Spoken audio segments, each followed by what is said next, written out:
I was 23 when I started questioning whether I was losing my mind. Not dramatically, quietly. In the small hours when I'd replay conversations, trying to figure out if I'd said what I remembered saying or if I'd imagined it.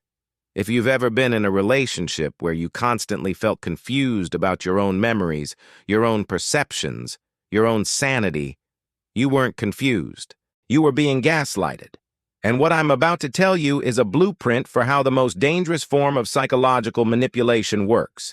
Because gaslighting isn't just lying, it's so much worse. The term comes from a 1944 film. A husband manipulates his wife into believing she's mentally unstable by dimming the gas lights and insisting she's imagining it.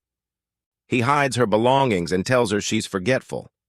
Slowly, he makes her doubt everything she knows to be true. 70 years later, I watched that film and felt sick, because I'd been living it. My partner would make plans, dinner on Friday, 7 o'clock, then act confused when Friday came. I never said Friday, you must have misunderstood. I'd pull up our texts to prove it. They'd sigh. You're being crazy about this. Why are you so obsessed with being right? Notice what happened? The issue shifted. It stopped being about whether they lied and became about whether I was crazy for caring. Within 3 months, I stopped trusting my memory. I started screenshotting conversations, recording dates in a journal, building evidence for arguments that hadn't happened yet.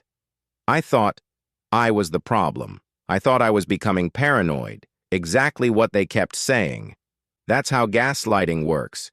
It convinces you to break yourself. Technique 1. Countering. Questioning your memory even when they know you're right. That's not how it happened.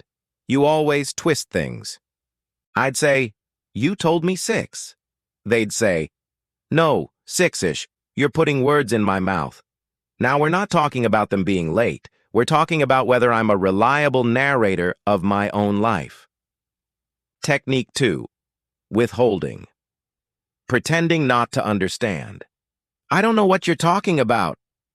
You're not making sense. Your reality isn't important enough to acknowledge.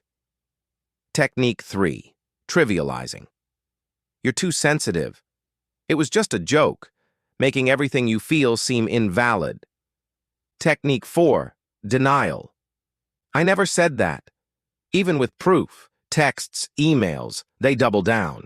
The goal is making you question whether reality is even knowable. I showed them our text exchange once, black and white proof. They said, okay, so I said that, but you know what I meant. Somehow, I ended up apologizing. Technique 5. Diversion. When confronted, they attack your character.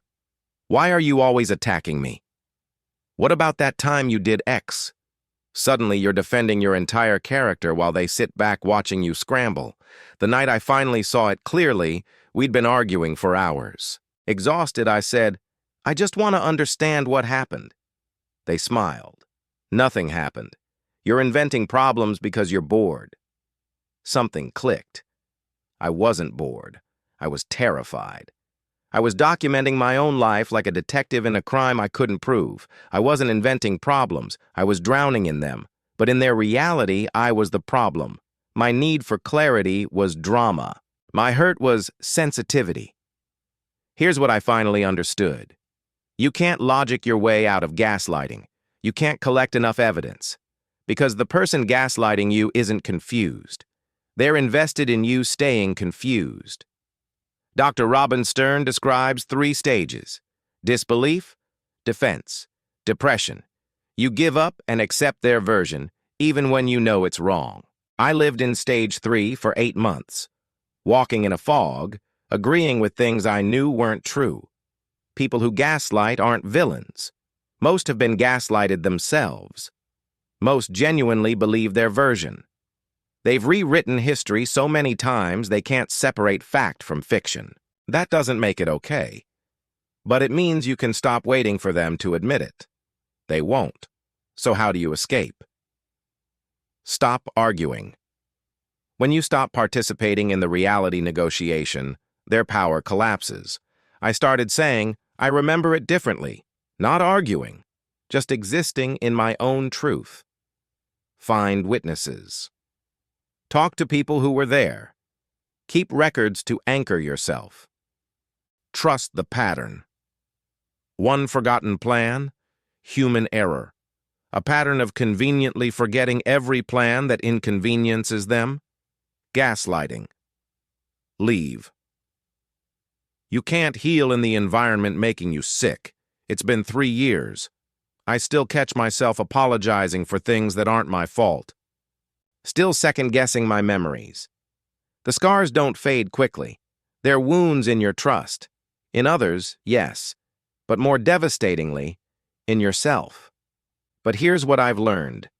Your reality doesn't need permission to exist. Your memory doesn't require validation to be real. Your feelings don't need to make sense to anyone except you.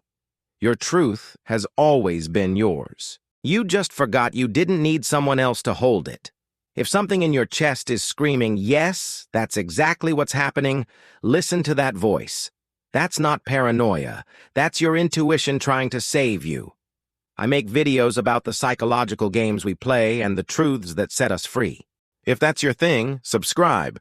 Next week, I'm talking about trauma bonding, why we stay attached to people who hurt us. Until then, trust yourself. Even when it's hard, especially when it's hard, your reality is real.